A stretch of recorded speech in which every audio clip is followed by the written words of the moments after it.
Hello and welcome to Dateline New Haven. I'm your host, Paul Bass, inviting you to look behind the headlines and the stories that make New Haven tick. Well, if there's one person whose name is in or assumed in the headlines more than anyone in the New Haven Independent, it's Justin Elicker. He's the mayor of New Haven. He's running for a fourth two-year term as we're speaking. And he was in the studio for a campaign and end-of-term check-in. How you doing, Mayor Elicker? Okay, nice to see you. I'm going to ask you to get a little closer to the mic. We have old equipment in the Independent. So how's it going? How's the campaign going? It's good. It's good. I think that we're out knocking on doors in the community and a lot of good responses, a lot of positive responses. I'm the first to say the city has a lot of challenges, but we made a ton of progress, and I think that's really noticed by a lot of people in the community. I think my only concern is that it's been almost a little bit too quiet, and we want to make sure that people get out to vote. And sometimes with, in particular, general elections in New Haven, people think, oh, it's a done deal or whatever, and it's really important for people to get out and voice their. It doesn't even, 2-year terms for mayor, although that's ending after this, and for Congress. I've noticed that it varies. Like John DeStefano, the mayor, used to say, a lot of years there's not heavy competition and people take it for granted, but then when there's something important the city's thinking about that is more competitive. And someone like Rosa DeLauro has run against people who get no money, no recognition. The party's giving up the Republicans, and she still treats it like she could lose because politicians' careers end when they take it for granted and something comes up. Sure. So, how are you mostly doing the campaigning? For instance, you're an incumbent, so partly governing is part of how you campaign, correct? Yeah, I mean, I think that the most important thing is people seeing that you're doing the work and making progress on the issues that they care about. And I try to go to every event I possibly can go to engage people, listen to people, and I care about a lot of these the issues in the community. And so being present is something that is part of my job as mayor, but it's also something that I think helps a campaign as well. What are you hearing? How are people feeling about New Haven these days? I think that there's a lot of excitement and energy around the progress we've been making, the development that's been happening in the city. As you know, we've been working really hard to make sure that we grow inclusively. I use that inclusive growth word a lot. The fact that we're developing a lot of affordable housing, just to give you an idea, in the last 5.5 years, we've built or renovated 5,200 units. Of 2,000 of those are affordable. We got 6,000 in the pipeline. So a lot of energy around that. And you said 6,000 in the pipeline. Correct. So New Haven's really leaning into that challenge. And we're still growing, and that's still happening. That was an Eds and Med City thing. Why are we still growing? What's making New Haven? Is it Yale growth? Is it? It's a good question, actually. We're seeing, so initially we were seeing a lot of Eds and Meds, as you said. Lot people of affiliated with Yale, new and the people hospitals coming in related to the medical school, the hospital. Bioscience is also something, but people are also more able to work remotely and have flexibility on where they live now, just because of the change in the economy. And so we're seeing all kinds of people moving into cities where there's an environment they want to live in, right? And New Haven is still affordable when you compare us to New York and Boston, but it's also a place that has a really great quality of life. Like, we're the cultural capital of Connecticut. We have a lot of parks and open spaces, walkable neighborhoods, and that's something that really attracts people. And that whole thing about being halfway between New York and Boston. I mean, I noticed that anecdotally, both here in New Haven and another smaller Ed Med City, Northampton, Mass, my daughter is, that started in the pandemic, when New York people were working remotely, or someone moving to a region. Are you seeing that continue? Like, we notice sometimes our synagogue people have chosen New Haven and they have remote jobs or something like that. Do you think that's a real factor in the growth? Yeah, I mean, just an indication. A lot of our new buildings get leased up pretty quickly. And so who are these humans who move into them? Seeing that kind of demand. I think generally we've seen sort of younger adults and some empty nesters as well that are downsizing and moving to New Haven. And is that partly because there's just things to do here?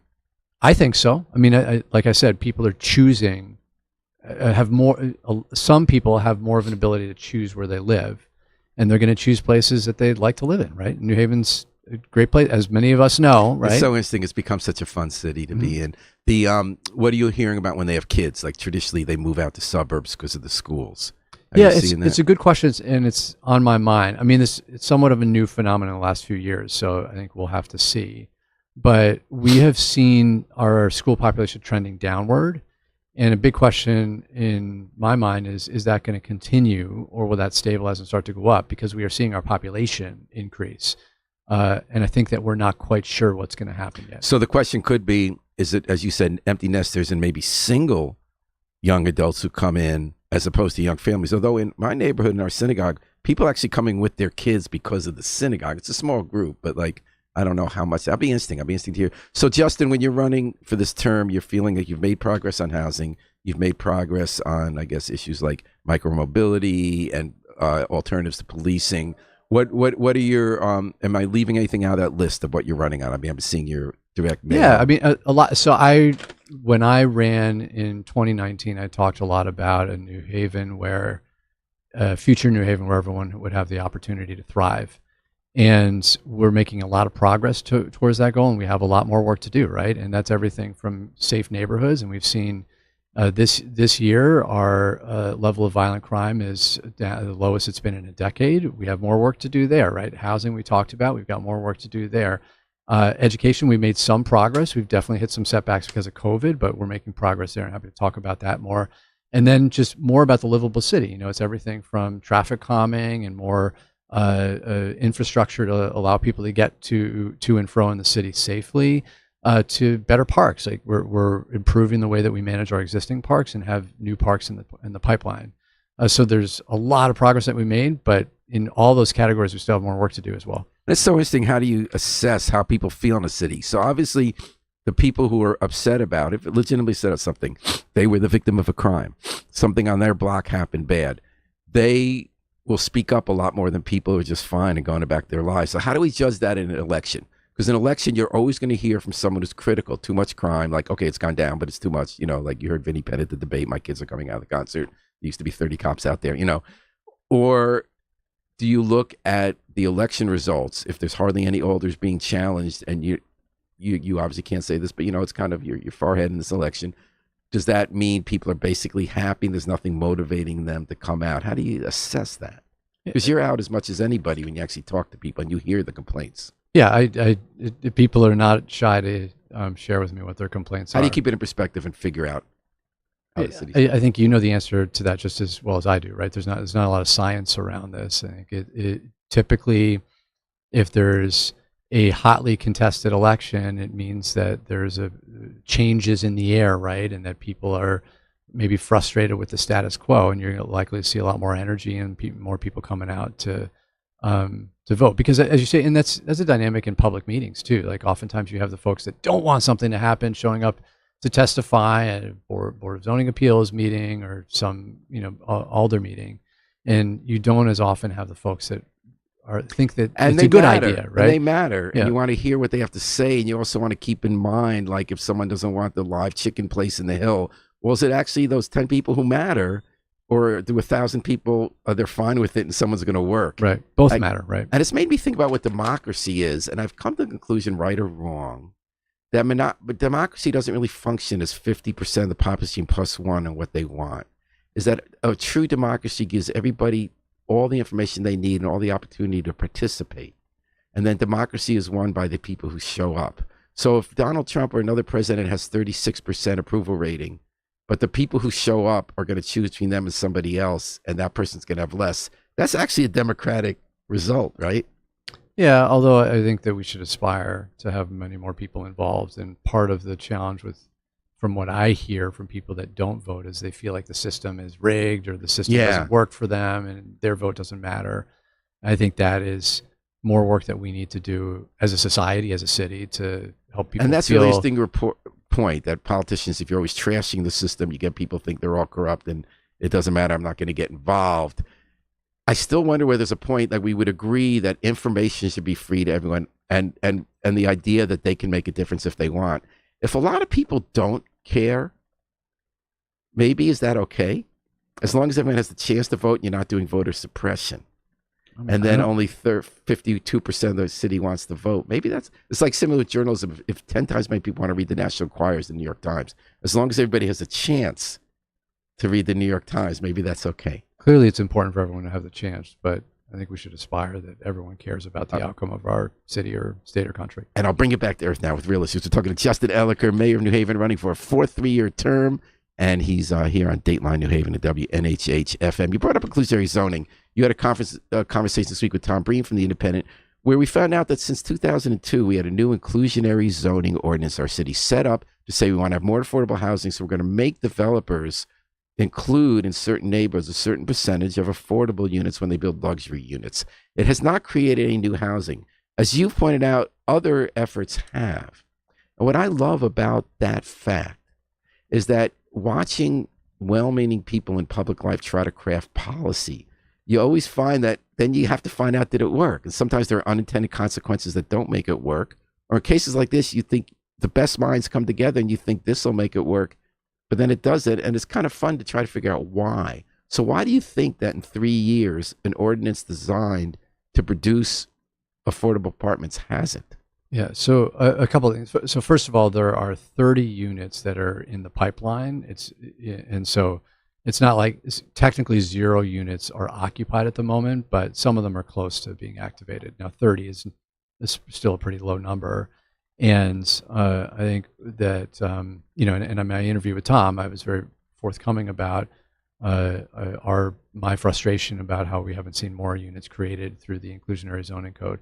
I think a lot of this is about how the code is written and what percentages of affordable units we were requiring for new developments. So it's like 10% downtown, 5% neighborhoods? It depends on the area of the city, what level of median income we were choosing. And we tried to push the envelope on some of these things, expecting that with development dollars coming into the city, that there would be such a strong interest in developing, and the math would work out that developers would want to develop without having subsidies that would go into creating affordable housing, that the developer would make enough money on the market rate so they could actually create these affordable units. And what we're doing is evaluating right now if those numbers are appropriate numbers, or if we should change them and work with the Board of Aldermen to change them.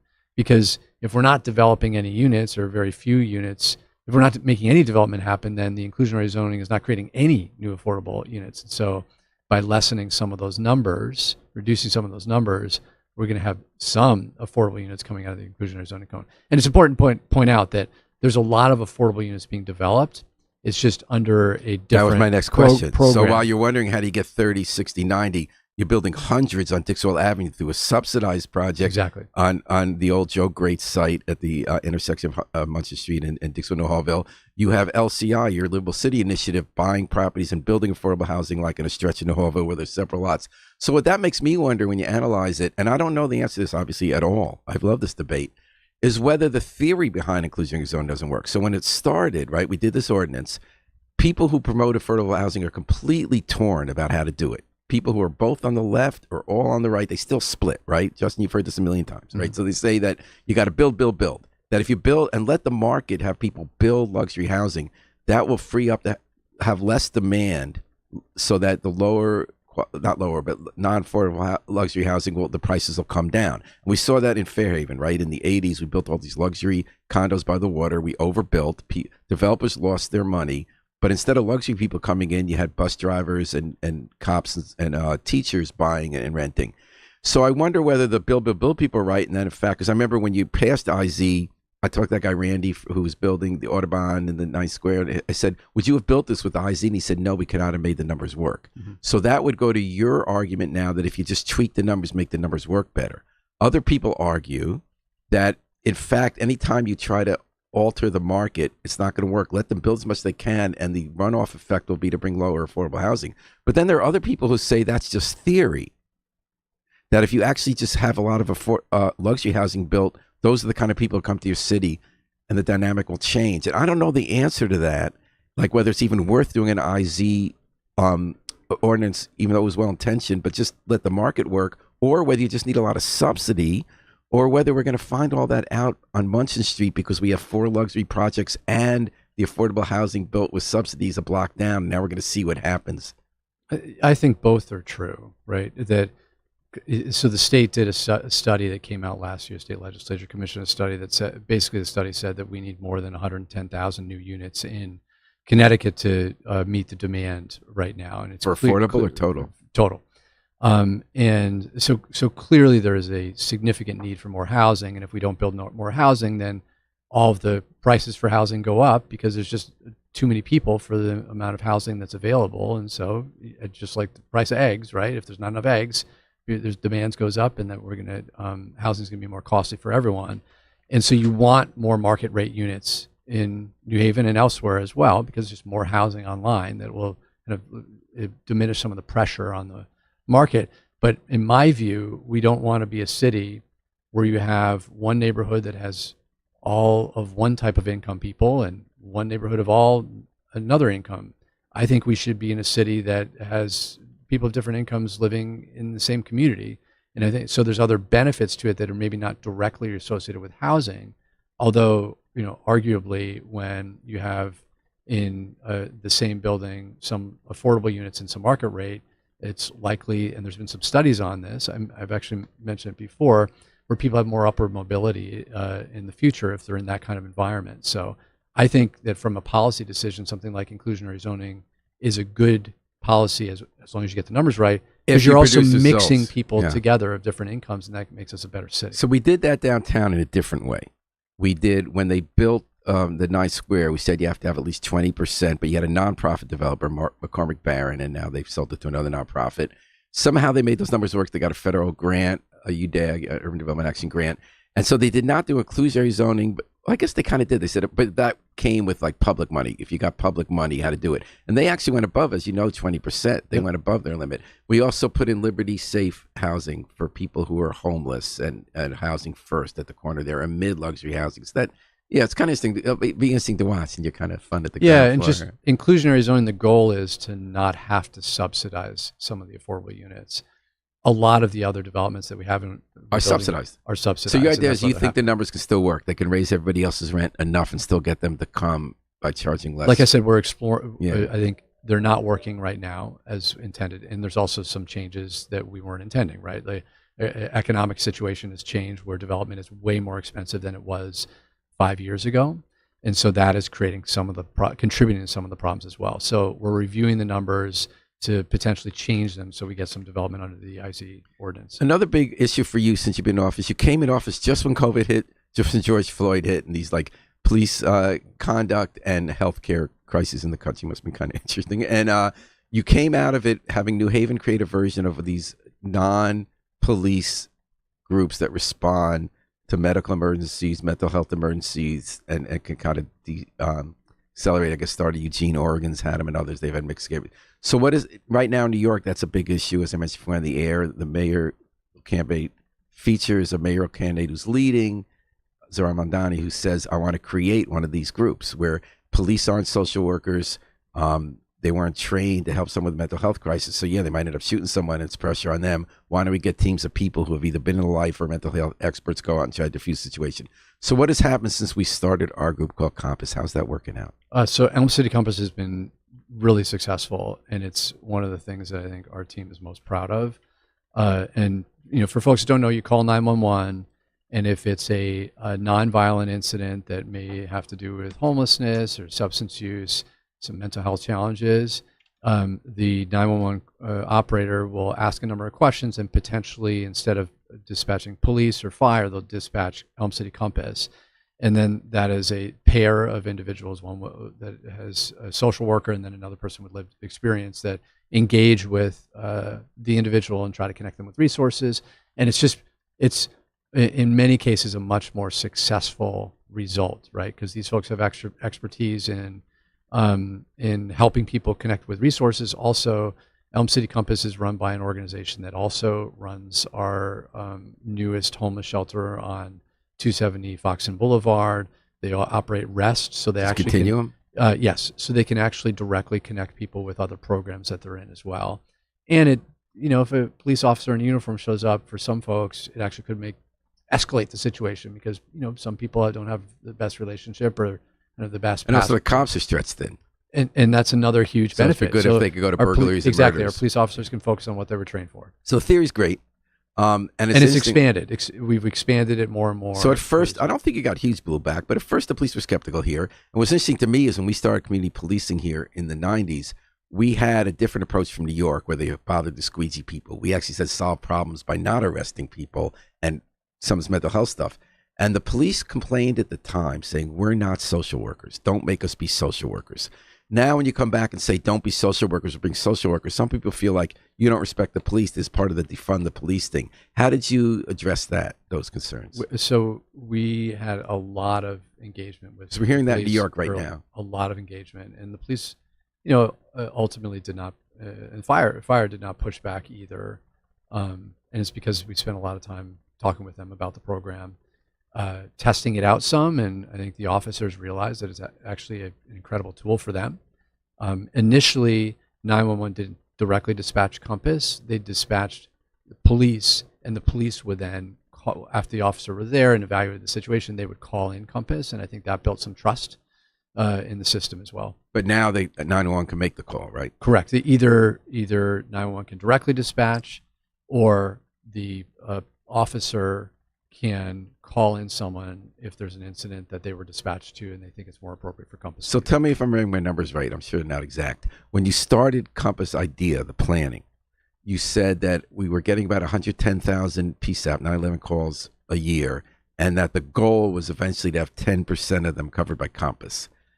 Now we have more calls now, right? What kind of do you know how the numbers are I coming can in? get you the numbers. I don't have them in front. Or what have you learned?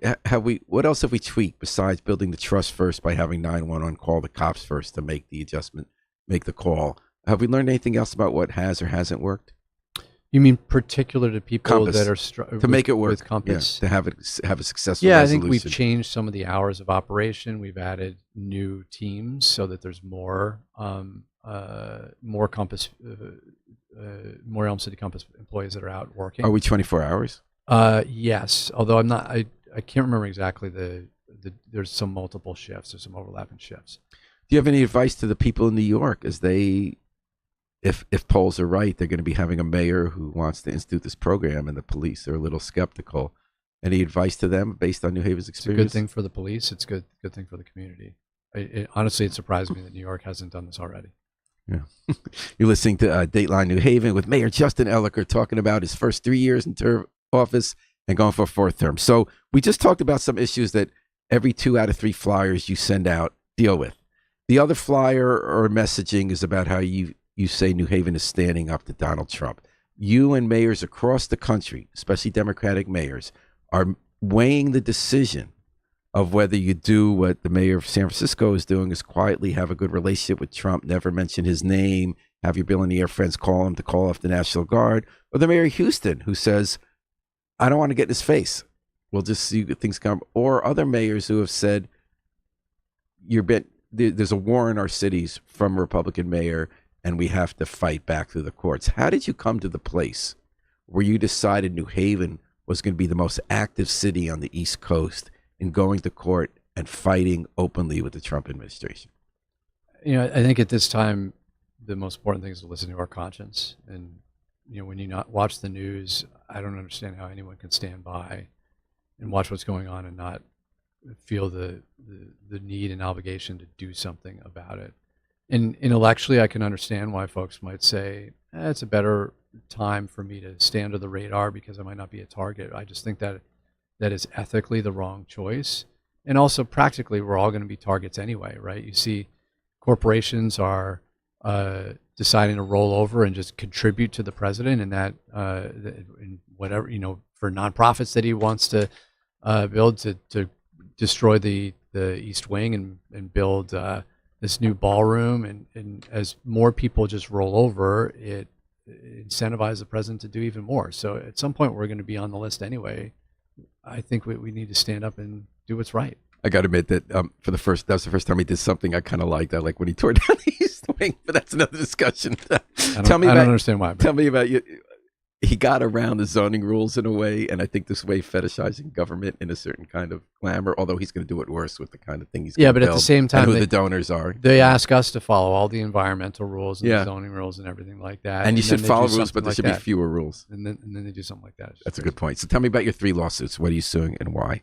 So the first one that we joined was related to sanctuary cities and welcoming cities. The Trump administration was trying to, through an executive order, cut funding, particularly focused on DOJ, Department of Justice funding, to cities that have some sort of welcoming or sanctuary city order or ordinance.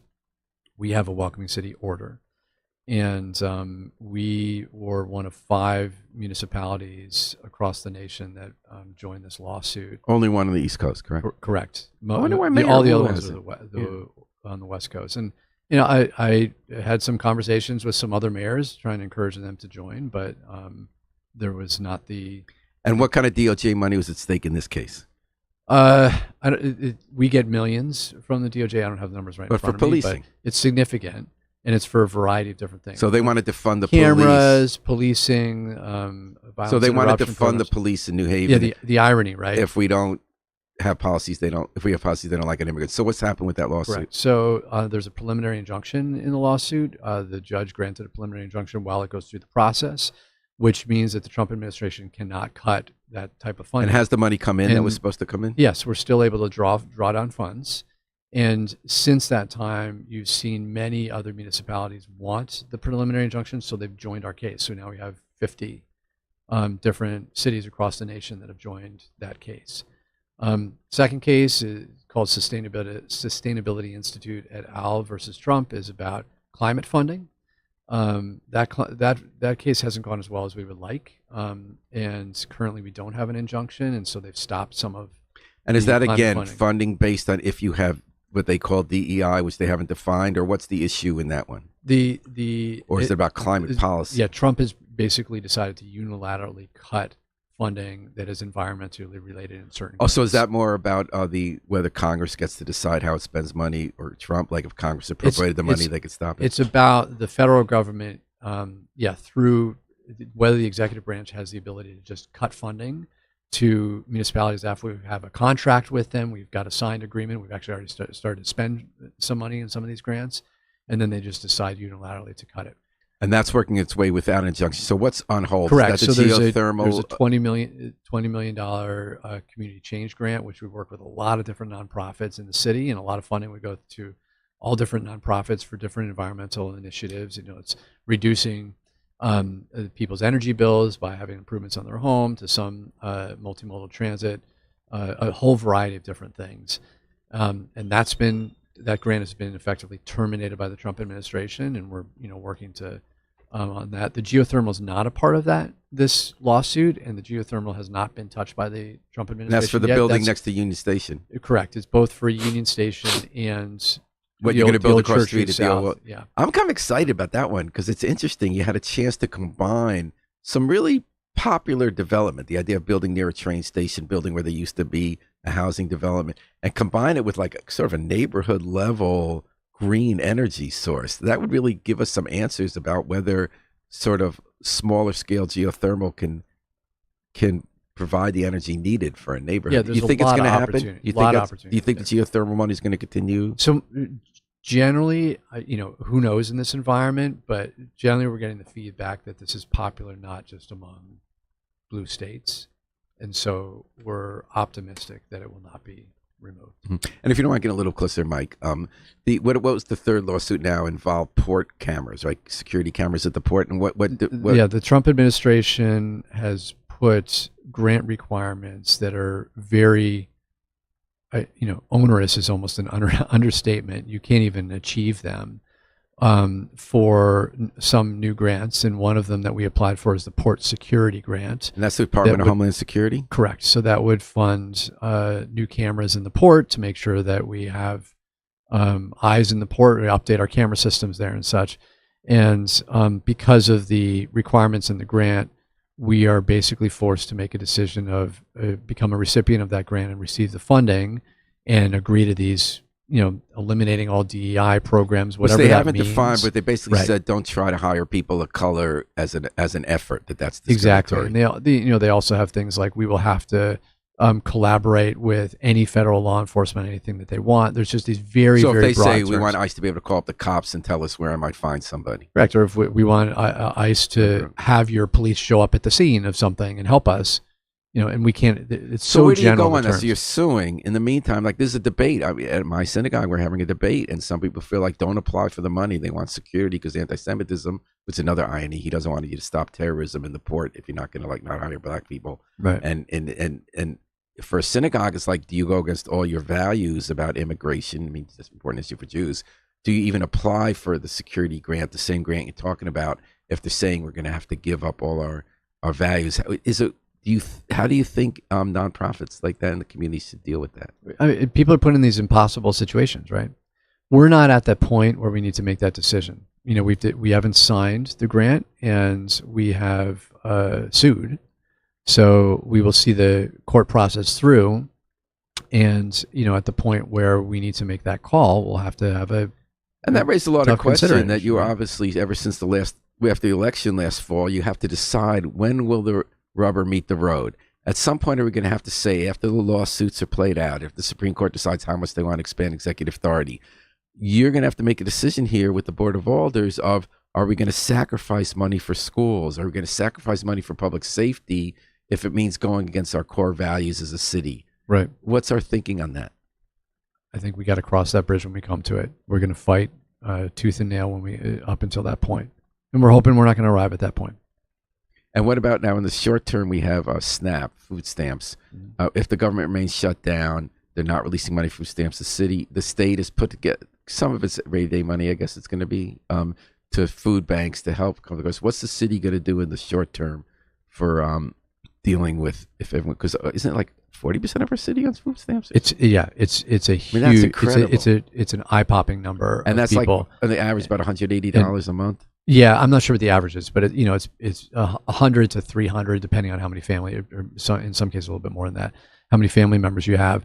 So the governor announced yesterday that the state is putting $3 million into emergency food assistance, and that amount of money isn't even close to what is needed to close the gap on what would have been funded through SNAP in November. There was a meeting yesterday with CFAN. This is a local New Haven group of different emergency food providers. Is that the people who grew up during the pandemic with the? There's a number of different United nonprofits and Connecticut Food Share that are part of it. And we were talking about what are next steps here.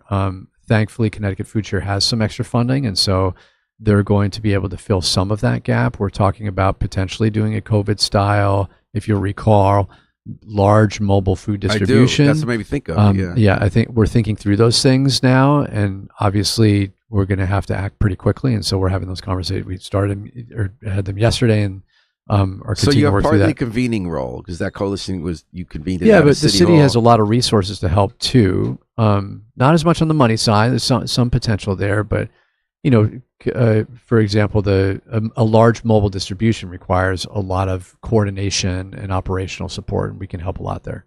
And what about linking people? Like, let's say you get the money, you get the food. How are we going to find the people who are on SNAP and make sure they know where they can go to get this food? Right. So that's the other thing that came up, is making sure that we communicate with people. And, we have a relatively large megaphone with Everbridge calls, robocalls throughout the city. We can do press to make sure that we educate the community on what their options are. Undoubtedly, you're going to see a lot of food pantries, regardless of whether the shutdown ends or not, increase because of new work requirements related to SNAP as well. So there's a lot of work being done to try to prepare and neighbors, for that. I guess some of the neighbors in New Haven, 50% of the population is classified as food insecure, meaning that at least once a month they decide between paying a rent bill or paying a food bill, correct? It's a crazy time, right? It's interesting during COVID, we were worried about so many exacerbations of living in poverty, and we kind of did a pretty good job, didn't we, in COVID, pulling together? I think as a city we did. We didn't see we followed the science, we followed our conscience. But even like all these direct services, we kind of had the Biden administration, it helped fuel inflation. They decided this was a American moment for Rescue socialism. Plan was hugely helpful. Yeah. And we're talking to Justin Elicker, Democratic mayor of New Haven, seeking a fourth two-year term. Micromobility has been an interesting topic for your administration. You've experimented with having sort of van service that the city runs. You have these scooters on the street that some people think are a menace. Kids are everywhere. Other people think it's cool. I can just stop at any block. I'm still trying to figure out. I was walking in today, like there in front of the bodega is one. Like, how does that even work? You haven't tried one? No. Why not? I'm kind of uncoordinated. I've seen you on your bike. Yeah, these days I'm walking. Okay. All right, fair but I enough. guess how's it all working for real? Like you got e-bikes, you got the scooters, you got the vans. What's working well and what have you found out doesn't work the way you thought? I think it's so overall it's all working well in that people have a lot of different options to travel. And you want, I get a lot of complaints from people about there's not enough parking spots. Whenever there's some development, parking is oftentimes the big issue that people come up with, right? You want more people to not have to choose to have a car, and having all these different options is really important. And as someone that uses a variety of these different options, it's hugely convenient to. It's true. Like some days you'll see you on a bike, some days you're walking, some days it's great. Sometimes I hop on the bus, and it's hugely convenient and you have these wonderful interactions with people on the bus that you never, spontaneous interactions and stuff. There's definitely been some growing pains, particularly with the scooters. We have had some issues with particularly young people downtown late at night on the weekends, gathering together. And this is every city. The Houston mayor is like coming out against that. Yeah, but I don't want to shut things down because we have some bad incidents. We work with a company to geofence downtown. After a certain hour, you can't use the things. What does that mean, the geofence? So they each one of the devices, the scooters, has a geolocator, and they can control if you go beyond a certain area, you can only ride 2 miles an hour, or the machines stop to function. And so we've worked with the company to kind of change some of the operations around these vehicles to try to address some of these growing pains that we've seen. Haka MG writes in with a verb I really love. They ask, why not Mamdani? That's the verb. Why not Mamdani the buses and make them free? I love the idea. It happened during COVID, as folks will remember, and it was so easy to just hop on the bus and go, right? And even my own experience of I'm thinking, is my card up to date with I have enough money in my card, and some kind of maybe of course, went out 3 times. It's not working. We get on. I know, but I'm worried I'll get on. It doesn't work, and then it's like, what do I do? So having free buses, I think, is a great idea. Ultimately, CT Transit runs the bus system, and I've shared that. Ron Lamar said to me, because he was on the transportation committee, he was chairing it. He said, people aren't asking for it. He said when we surveyed people, that wasn't their top priority. So since it costs a lot of money, right? And when I've looked at the money, it wasn't so much money. It's not a crazy amount of money. I think with bus rapid transit, that might change a little bit, the dynamics once we have bus rapid transit. But I think it's a great idea. Like everything, it costs money. All right. And then, one thing, micro mobility. I noticed that when I go to City Hall from 200 Orange Street, there's a City Hall Plaza that's really nice.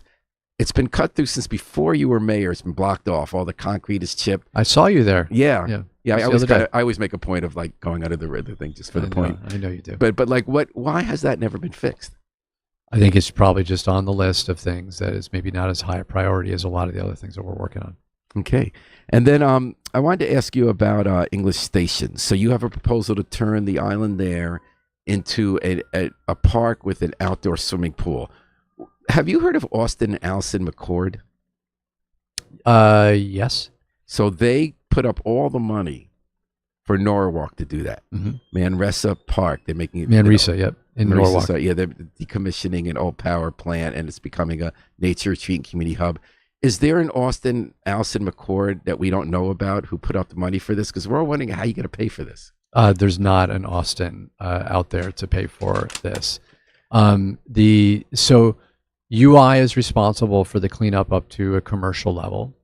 And then beyond that, we've done some kind of initial math on the cost of bringing it up to a park standard. We'd have to acquire the property from the current owners. There's actually 2 parcels, and we were having conversations with representatives from the owners of both those parcels to see if we can come to an agreed purchase price.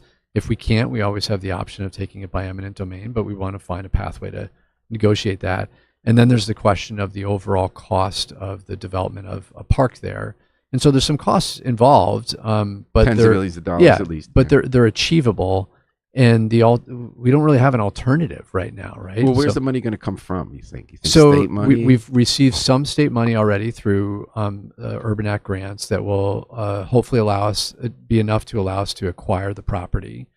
And then we'll find a pathway, potentially through some private donor, but also I think with conversations with the state on creating that future site. It'll be an incredible asset for the city. It'll help drive more residential and affordable housing development. And, there's a number of sites in Fairhaven that have huge potential for development that are currently, a big salt pile, for example. And it'll be an asset for the whole city to enjoy. I mean, a number of other cities have outdoor pools that are a great place for people to connect, to enjoy. And historically, outdoor pools were actually cemented in during desegregation in some communities because people didn't want to swim. A swimming pool was always the color line thing. Yeah, it's crazy. It's crazy. And so we want to undo some of those wrongs of the past and have a place where people can really enjoy. So Justin Elicker running for fourth term. Tuesday is the election, although it starts early now with early voting. I know. The election's today, right? Yeah. Are you focusing a lot on that? Are you focusing on absentee ballots, or New Haven, do we do it more like when they're not that heavily contested? We're trying to get people out as much as we can, in every way we can. And what are you looking in other cities Tuesday night when you think about the Virginia, the bellwether governor race in Virginia and New Jersey, the Mamdani race in New York? What are you looking for in terms of what we're going to come out of Tuesday night in terms of the discussion over the future of the Democratic Party? Well, it sure would be nice to see a solid Democratic turnout in a lot of these other cities as well, to show that people aren't tolerating what's going on at the federal government. And I think this is a symbolic election in many ways, where if people come out and voice their opinions, they're going to make a statement about what's going on at the federal level. So Mikey Sherrill in New Jersey and Abigail Spanberger in Virginia are very much on the other side of the debate with Mamdani in New York about whether you have more of a go more to the left of the party or maybe economic populist issue, as well as some of the cultural issues that divide people, versus trying to go more to the center. Do you think that's the right way of framing the debate? And how do you think that should be resolved? Where do you put yourself? Are you on the Mayor Wu, or are you the Houston mayor and Mayor Lurie in San Francisco? I think that people need to get excited to vote, and people are frustrated because oftentimes they feel like their vote is not making a difference in their lives. And so whatever policies resonate with people to truly feel like they're going to see their lives change is what's likely to make a difference. And in some cases, that's to the left. In some cases, it may not be. Well, my 2 cents is it's actually all the same campaign. It's an economic populist campaign that isn't pro large corporations, and that the real currency now in politics is attention. It's not money even. And that is if you come across as genuine to people. But that's another discussion. But what about, now I asked you before you came in, is this going to be your last election in which you're not battling viral videos that make up things? Like there's a new OpenAI program called Sora, where really anybody can just generate fake videos. And they're already being used.